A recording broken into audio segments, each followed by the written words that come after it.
Hello everyone, welcome back to Tottenham Logic. So, I just want to analyse the Arsenal versus Tottenham game, and I didn't want to do it on emotion, so I did it a day later. So let me calm down from the defeat because I hate losing to Arsenal. Even though I knew it was coming, I still hate it. Um, One thing I want to point out straight off the bat is we are showing glimpses and signs now that Ange Ball does work. Now, hear me out here because I know there's a lot of you angry with Ange at the moment. I know there's a lot of you frustrated with his tactics, but let me just break it down a little bit, right? In the first half, let me just talk about it from the first half to the second half and everything that happened, and I'll tell you why it's working. So, in the first half, we are winning the ball high up. Kulu was winning the ball back every 5 minutes. Even Højbjerg was winning the ball back. Bentancur was winning the ball back. But when we got to the final third, it seemed like we just didn't have a clue. Our most dangerous player was Romero from set pieces, from corners. He could have scored two in the first half. He actually hit the post as well. And our other defender, Mickey van der Ven, scored and was disallowed for having a toenail offside. When I looked at that line was straight and they were level. So when is it now that when the line is level that they're offside? How's that an advantage? I don't get it because the way Gabriel was crouched down like that, so that means Van der Ven's offside. No, he had no advantage whatsoever. That rule needs to change. It really does, and not just for this game. I mean, for whoever it happened to, like in the past, or whoever it's going to happen to in the future. If you've got no advantage, then it shouldn't be offside. It's very frustrating. A brilliant finish from Van der Ven, but unfortunately, it didn't count. But going back to my point, our main attack was our defenders, and it was strange. Like Ange Ball works, and you can see we put an Arsenal under the cosh. We wanted it more. We was pressing harder. We was winning the ball back more. We was winning the first ball. We was winning the second ball. It's just we just didn't have a clue what to do with it when we got to the final third. Our final pass is and Madison as well was shocking with his final pass.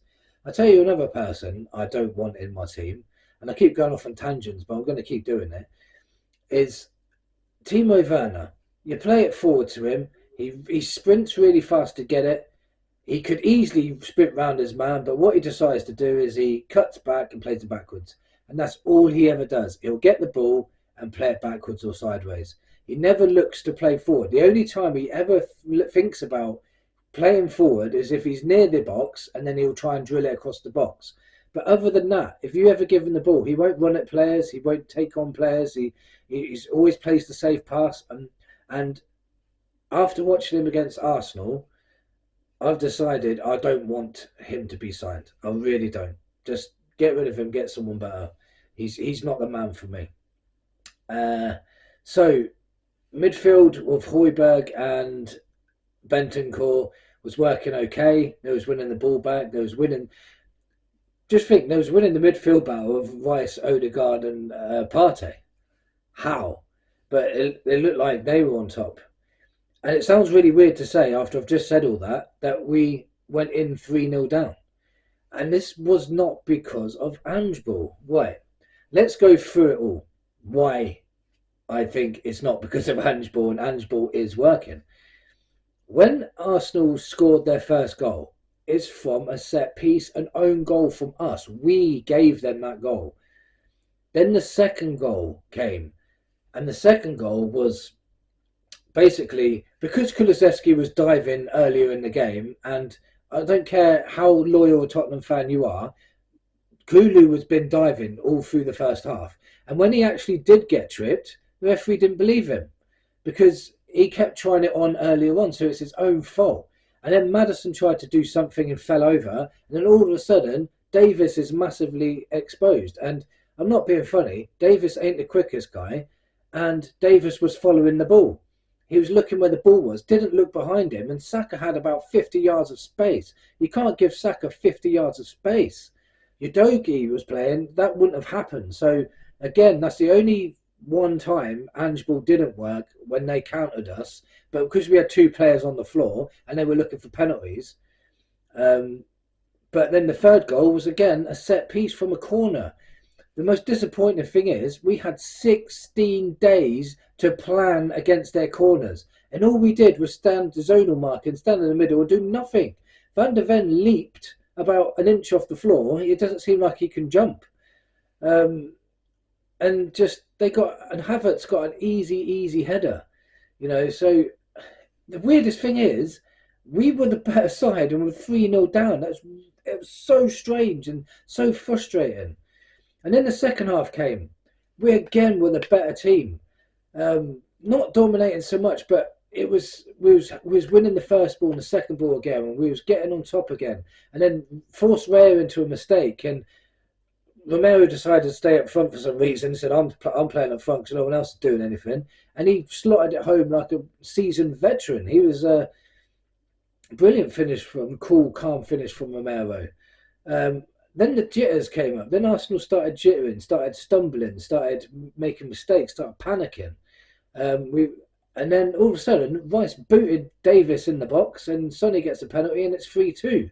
But the most frustrating part about that is we again were pressing. But every time we crossed it to the goalkeeper. It's like we get to the final third and just freeze. We don't know what we're doing. And in the second half, you've got to think we won 2-0 in the second half. And we played Ange Ball still. And Ange Ball was working for the whole half. Arsenal didn't know what to do with us.